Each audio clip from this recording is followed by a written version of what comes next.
lalu direnovasi oleh Sultan Mahmud II pada tahun kurang lebih sekitar 1254 Hijriah. Nah, ini bagian silinder yang berbentuk kerucut, kemudian di ujungnya itu berbentuk bulan sabit ya.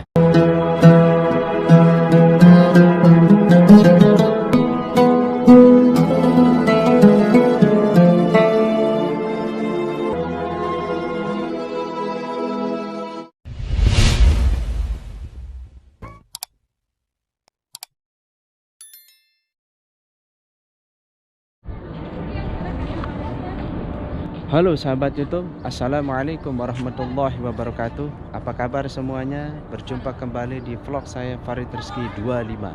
Dan pada pagi hari ini pada subuh ya, saya masih berada di tempat Masjid Al-Ghamamah.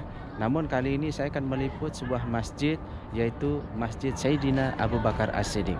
Oke, sebelum saya melanjutkan videonya, jika Anda suka video ini silahkan klik like, subscribe, hidupkan loncengnya. Insya Allah akan ada video terbaru dan menarik lainnya untuk Anda. Oke guys, kita langsung saja. Masya Allah, tabarakallah. Jadi di depan ini adalah namanya Masjid Sayyidina Abu Bakar As-Siddiq. Mungkin Anda yang berada di rumah mungkin penasaran dengan yang namanya Masjid Sayyidina Abu Bakar As-Siddiq ini. Jadi seperti inilah bentuk daripada Masjid Sayyidina Abu Bakar As-Siddiq. Tentu di sini Bapak Ibu atau teman-teman yang berada di rumah yang ingin melihat filosofi sejarah atau masjid bersejarah yang ada di Masjid Nabawi ini, memang banyak sekali tempat sejarah ya yang ada di samping Masjid Nabawi ya, seperti Masjid Al-Ghamamah berdampingan dengan Masjid Sayyidina Abu Bakar As-Siddiq. Kemudian juga di depan itu adalah Masjid Sayyidina Ali bin Abi Thalib. Nah, di depan ini Masya Allah tabarakallah, ini adalah Abu Bakar As-Siddiq. Ini merupakan teman setia daripada Rasulullah Sallallahu Alaihi Wasallam, sahabat setia daripada Rasulullah Sallallahu Alaihi Wasallam, bahkan mertua beliau ya, yang selalu mendampingi beliau ketika beliau atau Rasulullah masih berada di kota Mekah Al-Mukarramah sampai hijrah dari kota Mekah menuju kota Madinah Al-Munawwarah. Nah, kalau kita melihat di tempat ini, suasana daripada di samping Masjid Al-Ghamamah, kemudian juga Masjid Sayyidina Abu Bakar As-Siddiq ini, jadi di sampingnya ini adalah taman ya. Ini taman tempat biasanya para jamaah atau para mukimin duduk santai pada pagi hari, sore hari, bahkan juga malam hari. Oke teman-teman yang berada di rumah, saya akan sedikit mengisahkan tentang bagaimana sejarah daripada Masjid Sayyidina Abu Bakar As-Siddiq ini. Jadi Masjid Sayyidina Abu Bakar As-Siddiq ini berada di sebuah jalan lebar ya, yang ada di barat daya Masjid Nabawi, dekat dengan Masjid Al-Ghamamah yang ini.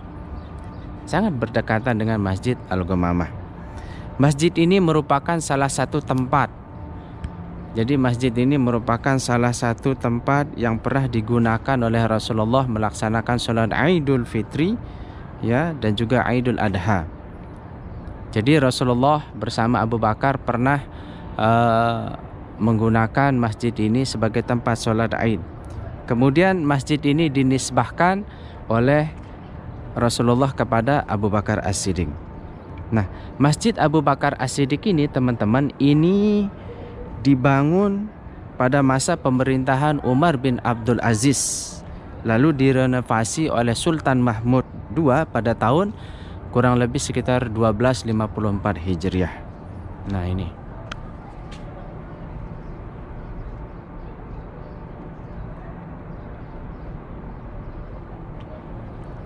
Jadi di sini Masya Allah ya, kalau kita sambil melihat bentuk daripada temboknya ini luar biasa, ini mengingatkan kita tembok pada zaman dulu ini.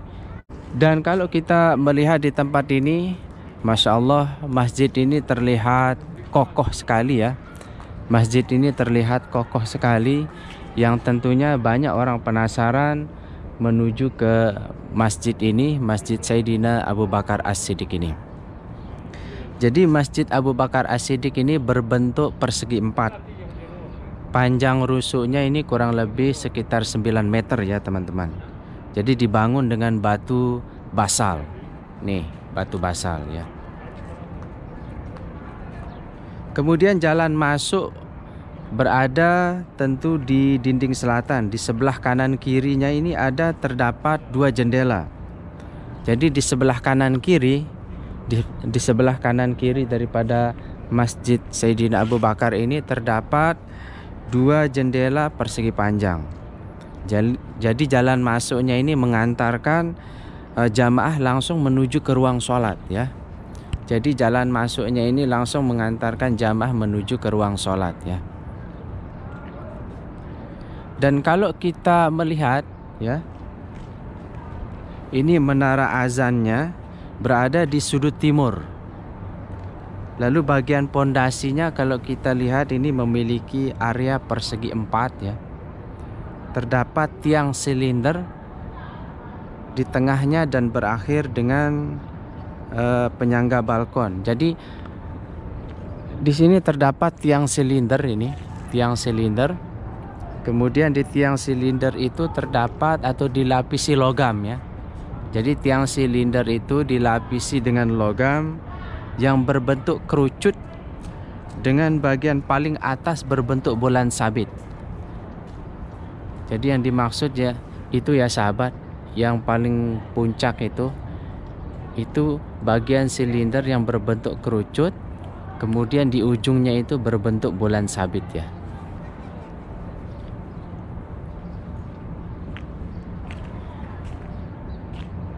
Jadi inilah keadaan daripada Masjid Sayyidina Abu Bakar As-Siddiq yang dinisbatkan atau dinisbahkan oleh Rasulullah kepada beliau.